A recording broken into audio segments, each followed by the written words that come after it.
Shalom adik-adik semua. Jadi pada kesempatan kali ini kita akan belajar tentang mengapa manusia itu berdosa.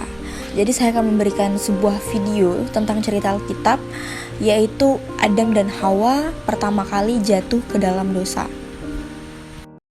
Bagi mereka, tetapi iblis datang dalam rupa seekor ular yang amat licik. Iblis menggoda Adam dan Hawa.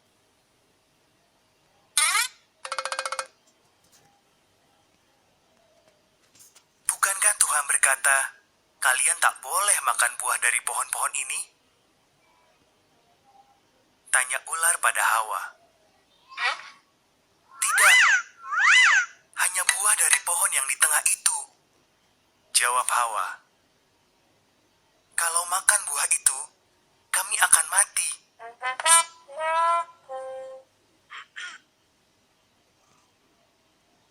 Tidak, kalian tidak akan mati, kata ular. Ada alasan kenapa Tuhan tidak mau kalian makan buah pohon itu. Kalau makan, kalian akan jadi seperti Tuhan. Kalian akan tahu semua yang diketahui Tuhan. Hawa makan buah itu. Ia memberi sepotong kepada Adam yang ada di dekatnya.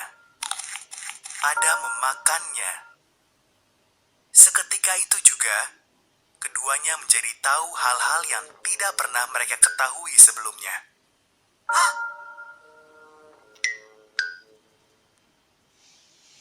Salah satunya, sekarang mereka tahu mereka telanjang. Mereka segera menjahit daun-daun untuk menutupi tubuh mereka. Ini aneh, karena dulunya mereka tidak pernah merasa takut ataupun malu. Tuhan memanggil, Adam, Hawa, kami bersembunyi sebab kami telanjang, kata Adam. Kalian tahu kalian telanjang karena kalian makan buah itu. Tuhan mengeluh. Lalu Adam menyalahkan Hawa dan Hawa menyalahkan ular.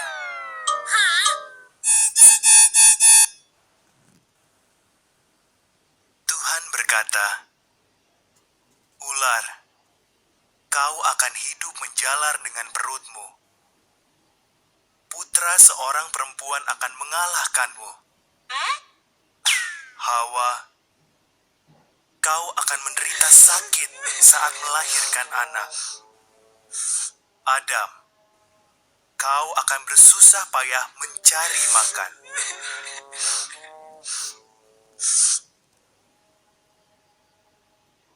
Lalu Tuhan membuat pakaian bagi Adam dan Hawa, kemudian mengusir mereka dari taman itu.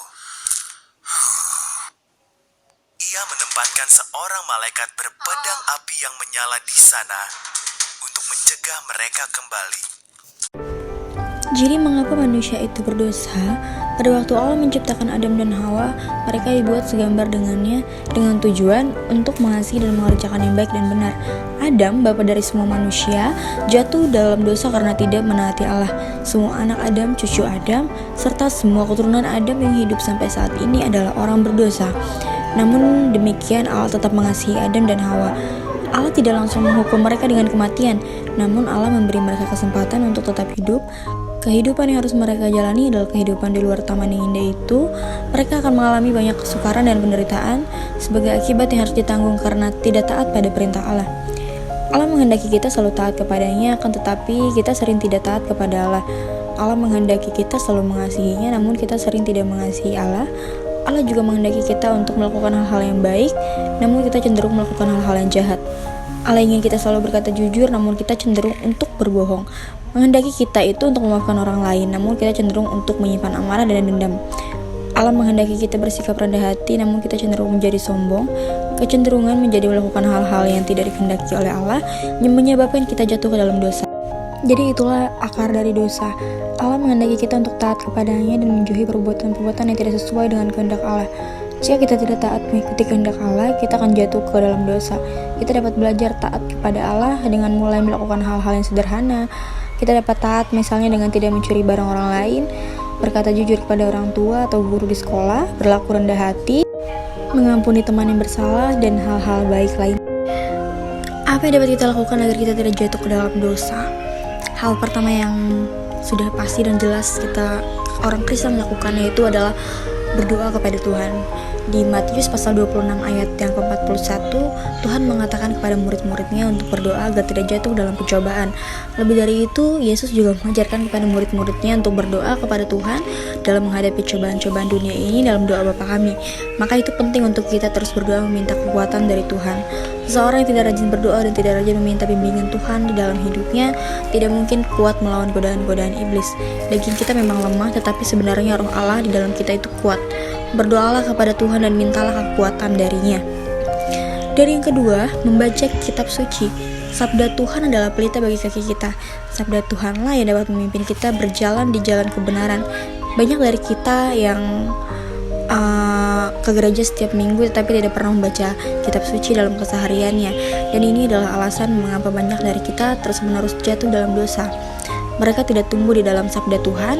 Jika tidak membaca kitab suci, kita tidak akan kuat menghadapi godaan dunia ini. Sabda Tuhan adalah sumber kekuatan bagi kita sebagai pengikut Kristus. Bagaimana kita dapat mengikuti jalannya Tuhan di dalam kehidupan kita jika kita bahkan tidak mendengarkan arahnya dalam keseharian hidup kita? Marilah kita memberi makan jiwa kita dengan makanan yang tepat pada setiap hari, yaitu membaca kitab suci dan mendengarkan sabda Tuhan. Dan yang ketiga itu kita harus bisa berkumpul di suatu tempat atau lingkungan pertemanan yang baik. Jadi, janganlah kamu sesat. Pergaulan yang buruk merusakkan kebiasaan yang baik. Terdapat dalam 2 Korintus pasal 15 ayat yang ke-33. Salah satu alasan kita sulit keluar dari dosa-dosa kita ini mungkin bersumber dari kelompok bermain ya, komunitas atau lingkungan kita. Jadi mari kita hidup milih lingkungan, komunitas, dan pergaulan yang mendukung kita untuk menuju arah hidup yang lebih baik, agar hidup kita sesuai dengan tujuan Allah menciptakan kita. Jangan pernah kita menyerah dan terus lekatkan diri kita kepada Tuhan. Tuhan selalu dekat dengan kita, dan Tuhan Yesus selalu menunggu kita untuk kembali kepadanya.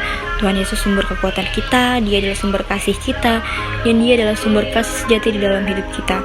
Janganlah pilih dosa-dosa kita, tetapi kita pilih Yesus, Sang Juru Selamat kita. Ada hal yang dengan mudah bisa kita lakukan dalam kehidupan kita sehari-hari. Yang pertama itu, jangan pernah kita mengucapkan kata-kata kotor. Dan yang kedua, jangan pernah menyebut nama Tuhan Allah kita dengan sembarangan. Yang ketiga itu, jangan pernah mengganggu atau mengusik orang lain. Yang keempat, selalu berbuat baik kepada orang lain. Yang kelima, beribadah ke gereja dengan setia dan berdoa dan membaca kitab suci. Itu adalah hal yang Tuhan inginkan agar kita sebagai anak Tuhan melakukannya dengan baik. Kita harus menjauhi hal-hal yang tercela, yang tidak berkenan di hadapan Allah, karena hal tersebut dapat menghancurkan kehidupan kita. Hal tersebut dapat membuat kita jatuh ke dalam dosa. Jadi kesimpulannya adalah manusia berdosa karena tidak menaati perintah Allah. Manusia lebih tergoda kepada rayuan dan tipu muslihat iblis. Akibat ketidaktaatan manusia, mereka diusir dari taman yang indah tempat mereka tinggal. Mereka harus bersusah payah untuk mengupayakan yang terbaik bagi kehidupan. Mereka menanggung banyak kesukaran dan penderitaan. Allah menghendaki manusia untuk selalu taat dan hidup sesuai dengan perintahnya dan menyadari dosa-dosanya. Sekian pembelajaran kita pada hari ini. Semoga apa yang kita pelajari pada hari ini bisa membuat kita tersadar akan apa yang kita perbuat setiap harinya. Semoga pembelajaran ini bisa membuat kita bisa menjadi lebih baik lagi. Baik adik-adik semua, mari kita bersatu di dalam doa. Mari kita sama-sama berdoa agar kita bisa terhindar dari dosa, agar kita selalu dilindungi oleh Tuhan, agar kita selalu diberkati oleh Tuhan, agar kita selalu bisa melakukan hal-hal yang terbaik yang berkenan di hadapan Tuhan, agar Tuhan selalu menyertai kita, agar kita tidak terjatuh ke dalam dosa. Mari kita bersatu dalam doa. Allah pemurah, ampunilah kami atas kelemahan dan ketidaktaatan kami kepada perintah-Mu. Tolonglah kami agar kami selalu mampu taat dan setia mendengar perintah-Mu. Dalam nama Tuhan Yesus Kristus kami berdoa dan mengucap syukur. Amin.